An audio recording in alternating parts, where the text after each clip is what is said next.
Videoning davomi, qadrli yurtdoshlar, Yevropada yurgan aka-ukalar. Xo'p, hammaga yana bir bor assalomu alaykum. Bugun 4-aprel. Chiqarayotgan videolarimizni asosan Yevropada yurgan aka-ukalar uchun chiqaramiz. O'tgan safargi videoda aytib o'tish esimdan chiqibdi. O'zbekistondan keladiganlarga dokument qilib bera olmaymiz. Biz dokumentchi emasmiz.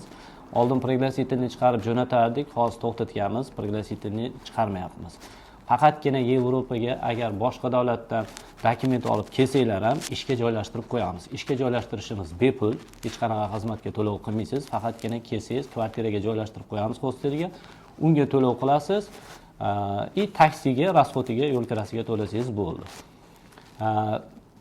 Boshqa davlatda yurganlar, Yevropa hududida yurganlar, Shengenda, Xorvatiya, Bolgariya, Ruminiya, Litva, Latviya, farqi yo'q. Любой davlatdan keladiganlar uchun dostуп bor, faqatgina dokumentingiz aktual holatda bo'lsa bo'ldi, kuydirilmagan bo'lsa bo'ldi. Litovskiy venji yoki bolgarskiy venjilar bilan keladigan odamlar deylik 7 kun ichida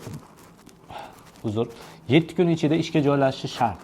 Undan o'tib ketsa, sizni dokumentingizni u yoqdan kuydirishi mumkin. Siz nelegal bo'lib qolishingiz mumkin Yevropada. O'shaning uchun iloji boricha keldingizmi, vaqtingizni ketkazmang. Ish tanlab yotmang. Bitta ikkita vakansiya bormi, sha'ningiz bormi, ishga joylash, srazu joylashib keting. Sariq qog'oz olganingizdan keyinchalik o'zi ish almashtirsangiz bo'ladi. Xo'p, bizda 50 ta odamga naborimiz bor. Ish yana bitta muhim narsa. Ko'pchilik yurtdoshlarimiz oxirgi mana ko'rayotgan bo'lsanglar, keldinglar ofisga, ish so'radinglar, telefon qilib so'rab turibsizlar. 90% odam Varshovadan ish so'raydi. O'rtoqlar, o'zi Varshova kichkinagina shahar, katta shahar emas. Bunchalik odamni ish ta'minlab bera olmaydi Varshova. Sababi Varshova shahari o'zida zavodlar ishlab chiqarish nimalari kam. Asosan 200-300 kilometr, 100 kilometr, 400 kilometr uzoqliklarda juda ko'p zavod korxonalar joylashgan. Varshova yon atrofida bunchalik zavod yo'q. O'shaning uchun siz Varshovada ish kutib, vaqtingizni ketkazib, dokumentingiz nelegal bo'lib qolishi bo'lmasligi uchun tezroq chekkaroq joyda bo'lsa ham ishga joylashib ketavering. Varshovani o'zida hamma xohishi bor. To'g'ri, tushunaman, shaharda, sentrda bo'lsa ish yaxshi, lekin bo'lmasa nima qilasiz? Kutib yotganingiz bilan ketkizgan vaqtingiz, yo'qotgan pulingiz shuncha. O'shani o'rniga borib 1 oy, 2 oy chiqquncha, hatto topilguncha 1-2 oy ishlab turing. Qiyin narsa emas ish almashtirish. 1 oydan keyin, 2 oydan keyin ishlab turgan joyingizdan pulingizni olib, to'liq pulingizni olgandan keyin kelib ishga joylashaverasiz Varshovadan. Faqatgina hozir yotmasdan, kun ketmasdan hostelga to'laysiz, yeb ichasiz.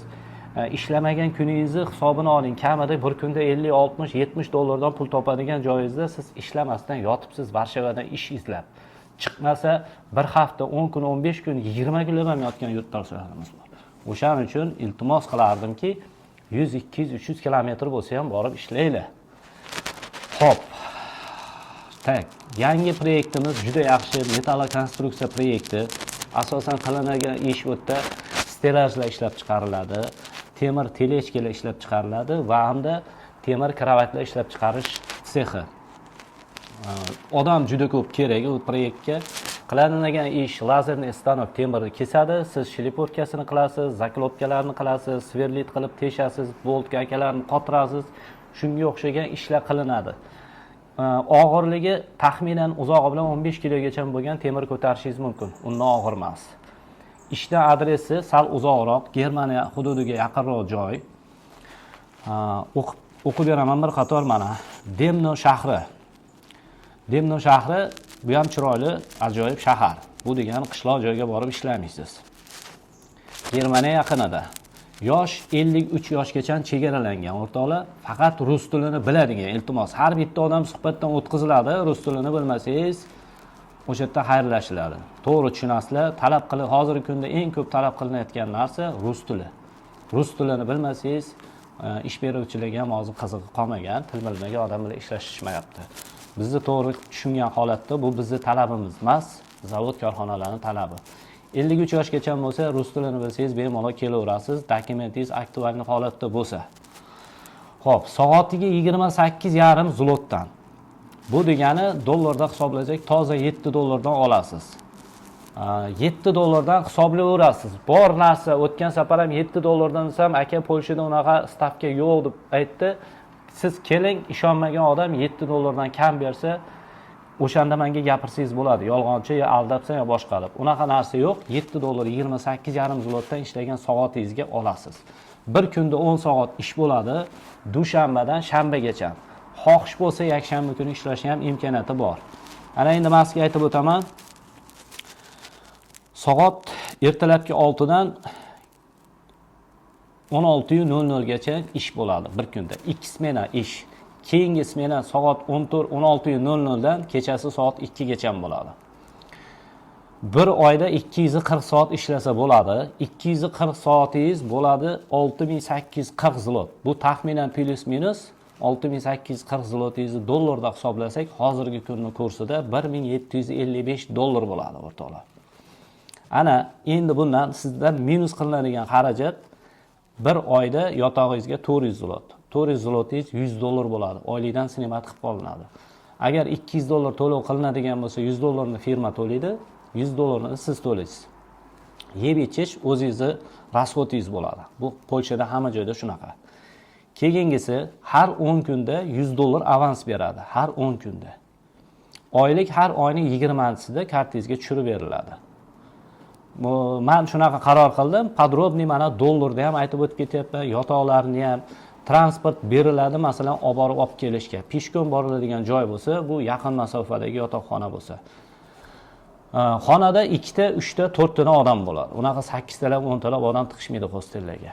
Xonalar yaxshi, sharoiti bemalol borib damnosa bo'ladigan usloviyasi bor. Xo'p, dushanbadan, seshanbadan naborimizni yig'ishni boshlaymiz. Birinchi proyekt bo'lgani uchun bitta o'zingiz poyezdda yoki avtobusda ketmasligingiz mumkin. 150 zlot rasxodini berasiz. Ishxona tomonidan mikroavtobuslarda olib borib qo'yiladi. Agar o'zingiz boradigan bo'lsangiz, rasxodingiz undan ko'proq bo'ladi. 300 bo'lishi mumkin, 250 bo'lishi mumkin. 150 zlot rasxod bilan ishxonaning o'zidan mikroavtobusda hamma bitta gruppa bo'lib boriladi, joylashtirib qaytiladi. Xohlovchilar bo'lsa kutib qolamiz. Dushanba kuni, xohlasanglar shanba ertaga, yakshanba 2 kun davomida ham ofislarimiz ochiq bo'ladi sizlar uchun. Sababi katta partiyada odam jo'natishimiz kerak. O'shaning uchun shanba, yakshanba kuni ham ofislarimiz ochiq bo'ladi. Kelib turib, joy zanit qilib ketishlaringiz mumkin. Kutib qolamiz. Ofislarimizni manzilini yozib qoldiraman.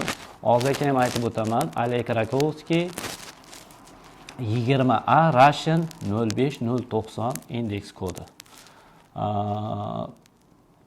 9 dan soat 5 gacha kelishlaringiz mumkin. Telefon raqamlar +48 bilan 507 793 333. +48 bilan 780 505 555. Faqat primoy telefon qilasizlar. Iltimos SMS голосовой jo'natmaydi. Videoni poddershka qilish hisobida bitta like bosib, obuna bo'lmagan bo'lsanglar, obuna bo'lib qo'yinglar. Videolarimizni kuzatib boringlar. Bundan keyin xudo xolasa vakansiyalarimiz ko'p. Agar amal qilib, hammasini tartib bilan xudo xolasa joyli-joyida qilib tursak, o'zbeklarimizni yana obro'yi oshib, yana ham zaproz ko'payadi. Faqatgina mana bunaqa kasha qilib tashlasanglar, bilinglarki, o'zbekning obro'yi ham tushadi. O'zbekka ish ham kamayib boraveradi tobora.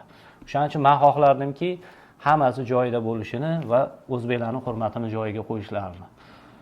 Sog' bo'lasizlar, salomat bo'lasizlar, gaplarimni to'g'ri qabul qilib, yaxshilikda ko'rishlik nasib qilsin. Omon bo'linglar.